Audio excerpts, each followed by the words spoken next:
In 2 Kings chapter 18, the focus shifts to Hezekiah, the king of Judah, who ascends to the throne after the downfall of the northern kingdom of Israel.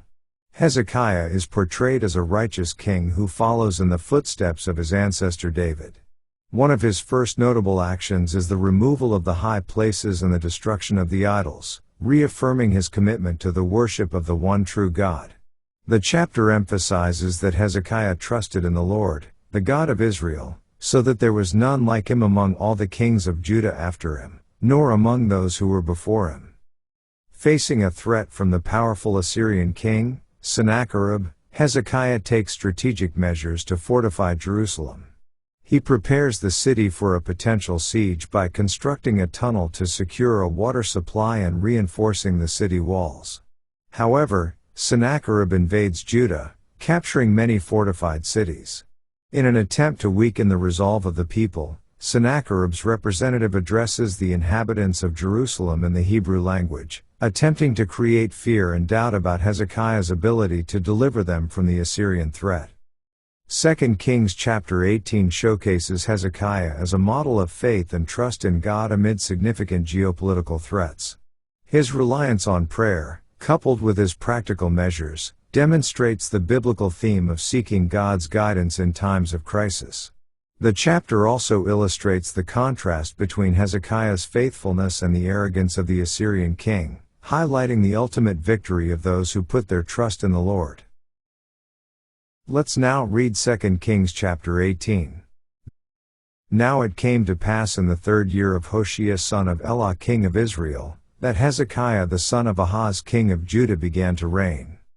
25 years old was he when he began to reign, and he reigned 29 years in Jerusalem.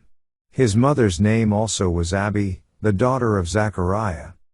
And he did that which was right in the sight of the Lord, according to all that David his father did.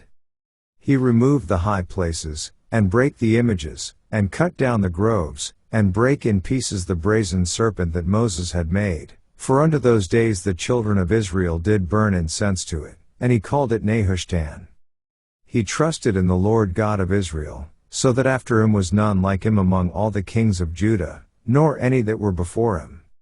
For he clave to the Lord, and departed not from following him, but kept his commandments, which the Lord commanded Moses. And the Lord was with him, and he prospered whithersoever he went forth, and he rebelled against the king of Assyria, and served him not. He smote the Philistines, even unto Gaza, and the borders thereof, from the tower of the watchman to the fenced city. And it came to pass in the 4th year of King Hezekiah, which was the 7th year of Hoshea son of Elah king of Israel, that Shalmaneser king of Assyria came up against Samaria, and besieged it. And at the end of 3 years they took it, even in the 6th year of Hezekiah, that is the 9th year of Hoshea king of Israel, Samaria was taken. And the king of Assyria did carry away Israel unto Assyria, and put them in Halah and in Habor by the river of Gozan, and in the cities of the Medes. Because they obeyed not the voice of the Lord their God, but transgressed his covenant, and all that Moses the servant of the Lord commanded, and would not hear them, nor do them. Now in the 14th year of King Hezekiah did Sennacherib king of Assyria come up against all the fenced cities of Judah, and took them. And Hezekiah king of Judah sent to the king of Assyria to Lachish, saying, I have offended, return from me, that which thou puttest on me will I bear.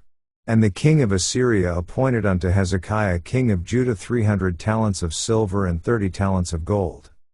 And Hezekiah gave him all the silver that was found in the house of the Lord, and in the treasures of the king's house. At that time did Hezekiah cut off the gold from the doors of the temple of the Lord, and from the pillars which Hezekiah king of Judah had overlaid, and gave it to the king of Assyria. And the king of Assyria sent Tartan and Rabsaris and Rabshakeh from Lachish to King Hezekiah with a great host against Jerusalem.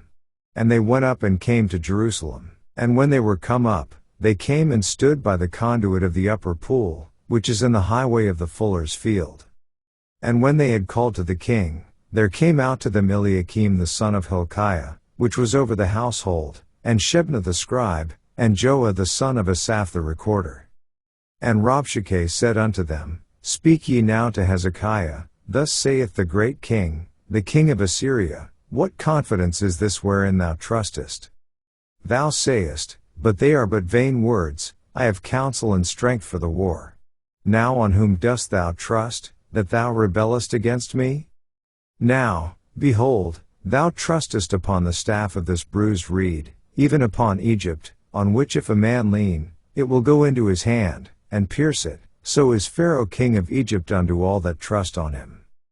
But if ye say unto me, we trust in the Lord our God, is not that he, whose high places and whose altars Hezekiah hath taken away, and hath said to Judah and Jerusalem, Ye shall worship before this altar in Jerusalem.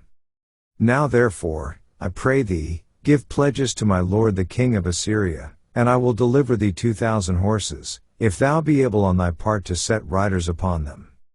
How then wilt thou turn away the face of one captain of the least of my master's servants, and put thy trust on Egypt for chariots and for horsemen? Am I now come up without the Lord against this place to destroy it? The Lord said to me, Go up against this land, and destroy it.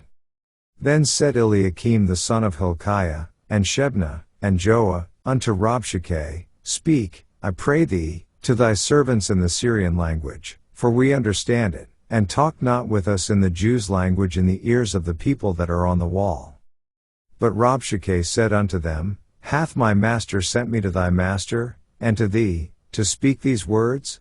Hath he not sent me to the men which sit on the wall, that they may eat their own dung, and drink their own piss with you? Then Rabshakeh stood and cried with a loud voice in the Jews' language, and spake, saying, Hear the word of the great king, the king of Assyria. Thus saith the king, Let not Hezekiah deceive you, for he shall not be able to deliver you out of his hand. Neither let Hezekiah make you trust in the Lord, saying, The Lord will surely deliver us, and this city shall not be delivered into the hand of the king of Assyria. Hearken not to Hezekiah, for thus saith the king of Assyria, Make an agreement with me by a present, and come out to me, and then eat ye every man of his own vine, and every one of his fig tree, and drink ye every one the waters of his cistern. Until I come and take you away to a land like your own land, a land of corn and wine, a land of bread and vineyards, a land of oil, olive and of honey, that ye may live, and not die, and hearken not unto Hezekiah, when he persuadeth you, saying, The Lord will deliver us. Hath any of the gods of the nations delivered at all his land out of the hand of the king of Assyria? Where are the gods of Hamath, and of Arpad? Where are the gods of Sepharvaim, Hena, and Iva?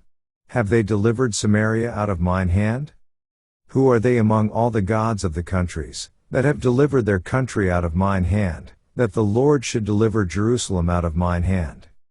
But the people held their peace, and answered him not a word, for the king's commandment was, saying, Answer him not. Then came Eliakim the son of Hilkiah, which was over the household, and Shebna the scribe, and Joah the son of Asaph the recorder, to Hezekiah with their clothes rent, and told him the words of Rabshakeh. This ends our reading of 2 Kings chapter 18.